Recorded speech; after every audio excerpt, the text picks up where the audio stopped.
Yo, it's ODB from OLP. This is issue 126 of Mini Truckin Magazine, June 2002. It's a damn good issue. You have Mark Jenkins, his 88 Mazda pickup from overseas, Southgate, London, to be exact. The model is Olivia Stringer. Now, based upon what we've seen so far, I do believe this to be the first international cover. Of course, the MIC Cap Plus did go overseas, but it was technically shot while it was in the country before, it left.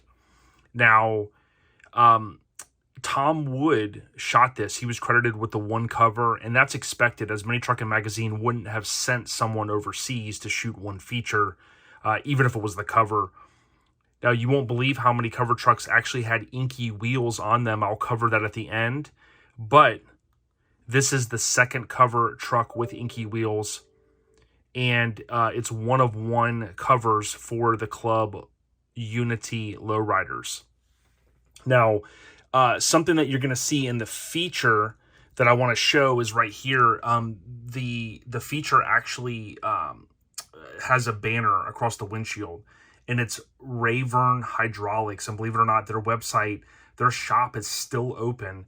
And under media on their website, you will see this, which is pretty cool. You see the truck there, and then you've got one of the photos beyond bad, which I think is pretty awesome. Now, one other antidote that I want to provide is there's this photo shoot also landed on another magazine. I think it was called Street Machine. I looked for several hours trying to find my information that I had saved a long time ago on it, and I cannot find it. But basically, this same feature, I'm 95% certain it also ran on a magazine in the UK, so overseas in that area. So a little bit of intel there. Super hot model. You have Danny Rowe's insert. So we'll talk a little bit more about Danny. You can see his S-10 there in the upper right corner. Rest in peace. So let's jump right in. If you like what we're doing here, search OLP via pretty much any podcast app. Find us there, and just know that the podcast is what we produce this year, it's every other week. You can see here another photo in the table of contents. There's Danny Rowe. He was in Acrophobia. And you've got the topless toy. The other thing you have in here is this was shot in South Florida, if I remember correctly. The Isuzu that we would see around a lot. And then Brandt's Toyota, which was originally Dan's, that Gendro had built. So we get to see it in this issue. Again, you've got continued stuff being done here with the website. I'm pushing the website. This was a truck that went viral way before going viral was a thing. That's the truck that was cut basically in half, more than in half, I think. You can see there, it's tucking pretty much almost the entire wheel. And of course, that was at a Tampa show. And then here you go, here's another photo. I think that was also in Tampa. Because there is Tampa coverage in here of the show. In the trenches with Lance, you got Scrub Line. So over here, he talks a little bit about getting work done at some local shops, going back and redoing, and just kind of the importance of good work. Here's something that's interesting here in MT News. You have a little article how DEW did a pop-up in a mall for the holiday season. That's probably a pretty rare photo. Kind of cool. You'll know if you still go to the mall, you'll see those pop-ups from time to time. It looks like right here, Duck's Dually. Shout out to Duckman. Built some cool stuff over the years. But pop-up stores, they pop up. Especially, they used to have a lot of calendar-type companies pop up. Here in Florida, they have C's Chocolate, which is a California company. They always pop up because people, want to buy the candy around the holidays. So, Danny Rowe, his S-10, of course, you see right here is featured. And he basically got to see his dream come true. And however, he was unfortunately, he passed away on August 8th of 2002. So just over 20 years ago. And late into going into 2003, we'll actually see his name pop up in many Truckin Graffiti. This was a super cool truck, and I want to say that I did see it at one of the shows. I can't 100% remember, but I do remember either seeing coverage of it. You can see Tweed for days. But Danny, I believe, was at a work accident, I believe. My understanding, I'm going from recollection, so any of his friends or club mates, Acrophobia, or family could chime in, but I believe he was an electrician. So rest in peace to him. We have posted a few times, R.I.P. Danny, R-O-W-E, Danny Rowe, on social media. So if you look at that hashtag, you'll see some of those posts kind of curated together, but rest in peace. Here it says 6 months to badness. And this was a super cool truck, man. It really was. And it's, it's a sad thing that he passed away. He was definitely on the rise in terms of just being an awesome, guy in the scene. And I mean, look at, in this era with the third door trucks, which are kind of rare now. I mean, he's got all the tweed. The thing is laid out, huge stereo in the extended cab portion, all the tweed done on the inside of the third door. I mean, definitely a full-blown show truck. And rest in peace, man. Bristland, is that how you say it? Custom Shop. I think we've seen this before. But I want to give credit to Lance. At the time of this recording, it was announced within the last week who the 2023 Mini Truck Hall of Fame inductees are. Lance is there. He got my vote. I think he should have been in even before, but that's neither here nor there. But I will say this. Lance... to me, gets the credit for making this publication, really driving it worldwide. And that's certainly what you're seeing right here on this cover. You'll start to see more international covers. But again, going from everything, we're on issue 126. I don't recall there being an international cover up until this point. Here you've got plus sizing. So these were always cool tech articles to me, kind of reinforcing some of the key things about wheels. If you like what we're doing here, leave a comment, even if it's just an emoji. It definitely helps the channel. We've continued to see growth, and we appreciate it. So Finnegan here, life in the fat lane. He talks about having his own space for a shop, and you can see there the C10 that he famously worked on a whole bunch. Here is the Tampa show, 10th anniversary. I can remember back here, 2001, this would have been. And a couple things. This was Lee Farmers. This was the area that Subculture was in. So you see Donnie's Yoda. And you can see the Subculture logo there on this awesome S10. I think my buddy Kirk was telling me that they did the bed liner in this thing right before it took off to, I forget what show, one year. It might have been this show. Joe Greaves shot this show for a long time. I'm sure he still technically does. This was the year that Les brought down the S10. This was Bankrupt, which you can see on the tag. It's kind of hard to see there. But this was done 3 times, maybe 4. It was Tilt Bed in the beginning, Bankrupt, and it was done in this version, which I thought was super cool. Love the interior, carried over, and then it was done black, and it was on the cover, I think, when Alexander shot it at Scraping the Coast. Les isn't really, I don't think, so much in the scene anymore, but it's a super awesome truck. Here you see Jimmy Graham's Nissan Hardbody with the Frontier front end, and then you've got the Ranger. And then here is the famous Blaza that we saw a lot at shows in Florida and the whole Southeast. And like I said, checking out OLP, that's our main thing. So I appreciate when you guys listen to the podcast and enjoy it. This is a Taco Supreme. So, of course, I don't have these ripped out. OCD. So I'm going to hold it there real quick if you need a screenshot. This was Brandt from Graphic Disorder. This was his truck. Dan, as I mentioned when we did the 10th anniversary flip through, this really would have been a cover truck when it was black. And I think the only reason why it wasn't is because it essentially, it was basically the 10th anniversary issue. And I talked to Gendro about that when he was on. They, essentially built it.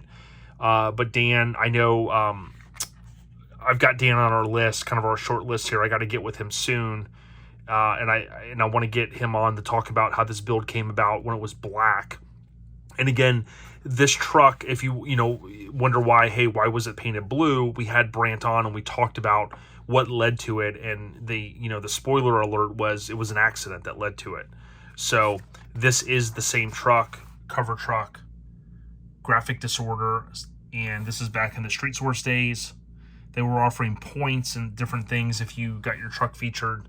If you guys remember back the infancy of Street Source, they were kind of ahead of their time with how they were trying to do that with the little games they had on there and things like that, which was cool. Wrecked rim repairs, and then you still got some black and white. Indy Truck Bash 01, I was fortunate I can say that I went to this show. Super clean, hard body, nice dime. My buddy Russ and I flew up. I think we went to, I would always get it mixed up. We went to 01, 02. Sometimes I want to say 02, 03. But we did go 2 years in a row. We were blown away. Remember seeing Matt Long's Blazer there, right in that exact spot. You can see a PT Cruiser peeking out. This show, there was a lot of nice stuff, including, rest in peace, Sean Carlson. There's the famous Wood Runner with that California tag it came with, I believe, when he had it, the WDN runner, wooden runner or wood runner. Kal Koncepts paint. I remember standing right back here. I've still got the photos I took of it and seeing that thing in person. I'm fortunate. Brendan Burrell would go on to shoot this, and it would appear in magazines, but many of you know this thing basically was totaled. Unfortunately, I think it fell off a trailer or something to that effect, and the doors are hanging in someone's home, the rear doors, I think it is. But that's the famous Wood Runner. We called it Wood Runner. It might actually be Wooden Runner, but I've hashtagged that one, and it usually gets mixed up with some people that jog in the woods. So I need to come up with a new hashtag for it. Super cool here. You got the Sonoma front end with the topper and extended cab. The quality of rides at this show were just awesome. There's the Yoda, I think, from the table of contents. This thing was super clean. You got the blue Michigan plate on it. This thing was crazy. They called it Project Levitation. I remember seeing the guy air it out, and then the wheels would come off the ground. It was insane. I don't know if he had some air rods that pushed down on the ground or what it was, but I remember seeing that, and I was kind of like, whoa. Okay, so this truck, I don't think gets the recognition that it deserves, and it might simply be because none of us have seen it in person. But Mark Jenkins' 88 Mazda pickup. This thing, for whatever reason, reminds me kind of Far From Losing. I know they're two totally different trucks. It could be the colors. It could be the indoor photo shoot. But I think this thing is just so unique. Look at the dash, okay? It's right-hand drive. And some of the stuff's a little dated with the ball milled items here with the brush look. Look at the engine bay. And then this is sick. I don't think any cover truck ever had the steering wheel removed. You know, kind of those racing deals or whatever. The interior color, even that green, it matches the paint, but it's so different. The other thing I think that stands out is it is super low, so it's not doored, but I mean the pinch is gone, and then the bed. Now, sure, I know there's some trucks that do the tilt beds all crazy and the dancing beds and stuff, but this, I mean, we never saw anything like this on the cover to this point. Born in Japan, built in the UK. Now, a fun fact is, I think I mentioned at the beginning, I can't remember because I did get a call in between this, so I had to stitch it together. But this truck was also, I think I did say it at the beginning, it was also on I think it was a British magazine overseas, bottom line. And I have something saved about that, and I could not find it. So again, if you guys know, it might have been Street Machine or something like that. But this truck right here, super awesome. Love the grill. This is in an era when that thing is being as low as it was. The motor was going to stick out.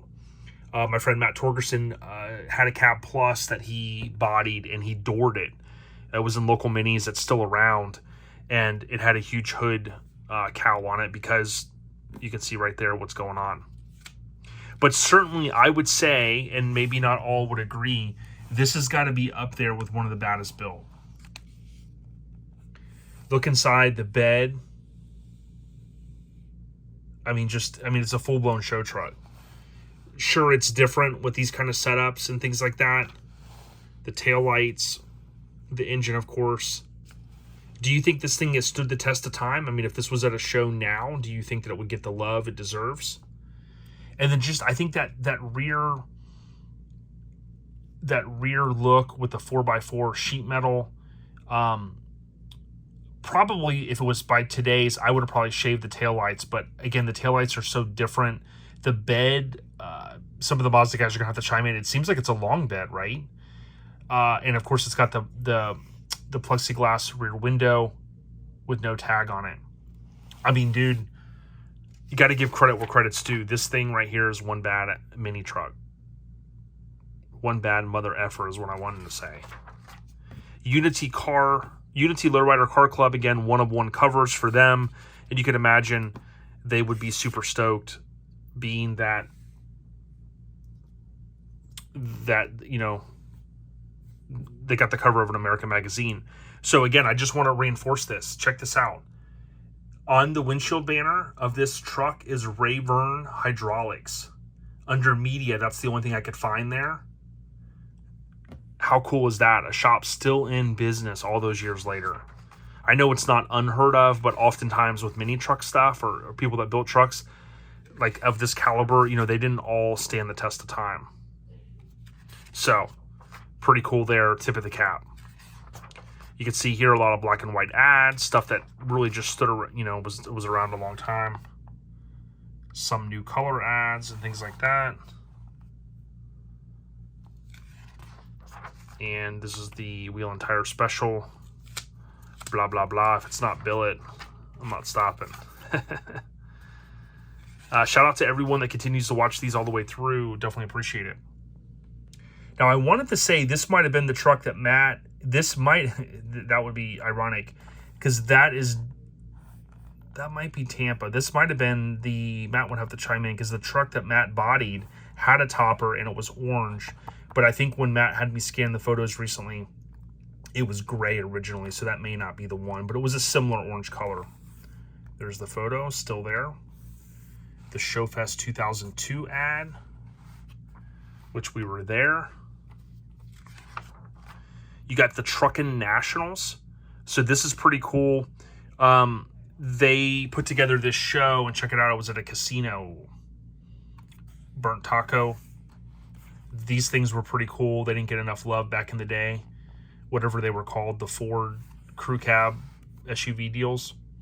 Super clean Isuzu with the Amigo front 4x4 fenders. There's the truck we saw recently, Mazda.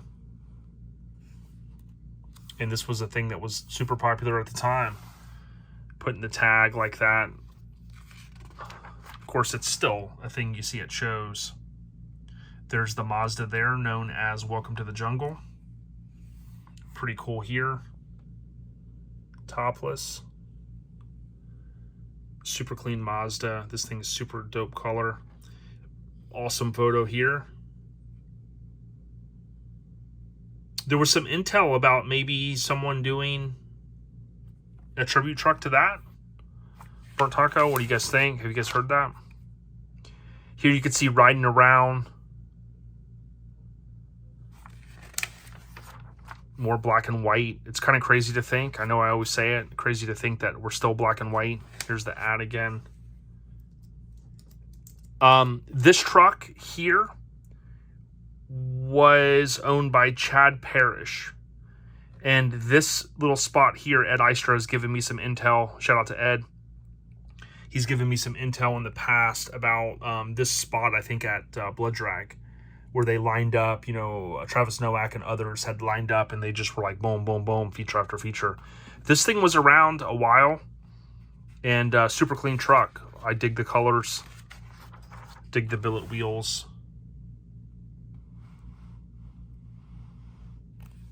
Isuzus were stiff competition in Florida. And I think it was Dragon As or something like that was the shop. Here's the Garden State Nationals. This is where, and I forgot about this, this is where we had the intel. Anyone remember this truck? I think it went to this show and maybe not much else. And then we didn't see it until Scraping the Coast, like 2019, 2020, when the guy that's had it a while brought it out. But that's the Kal Koncepts. And I do take that back because it was at Panama City 2001. So there were a couple shows it went to. Not many. There you go. That's what Mike needs right there. He needs an aquarium in the tailgate. Get those points, Mike. Get those points in the Mazda. Okay, Crossbreed. A roadster toy with race appeal. Something a little bit different. But again, I think Lance and the team, they definitely went after different. Just like we saw with the cover truck. Something a little bit different. I dig it. Pretty awesome. This was Steven Zielinski. And this is not the truck that Matt body dropped, but this was Insane Designs. They're still around. And this was Mike Farmer, 86 Mazda Plus, of course. I remember seeing this, and you can see it's now in color as they move to more color. Insane Designs. Super dope. That thing was laid out. The one that Matt Torgerson bodied that's still around in Florida was super low, and it has suicide doors. It's orange with a topper, similar type truck. And then here's Graffiti. Always giving love to different clubs for the most part. I think that was Suicidal Toy, maybe? Maybe. You guys can chime in. I know sometimes I do tend to get things cross-referenced in my mind. But there you have it. Issue 126. Certainly appreciate you guys if you watched all the way through June 2002. Check out the first link in the description if you want to buy the retro style stickers. We've got them in OLP. We have them in Mini Truckin. Alan Paradise came on to talk about how this logo came about. If you haven't listened to the podcast, please do that. I did mention at the beginning there were only 3 trucks total. This was the second of those 3 to have inky wheels. And I had to do a double take every time I see these because when I see those, I don't think inky, but they are inky wheels, according to the feature. Beyond Bad. And again, if you guys remember the other magazine that it was on the cover of, similar photos, maybe the same photos in the UK, let me know. If I figure it out in the future, I'll mention it. Don't forget to subscribe and stay on the rise, y'all. Peace.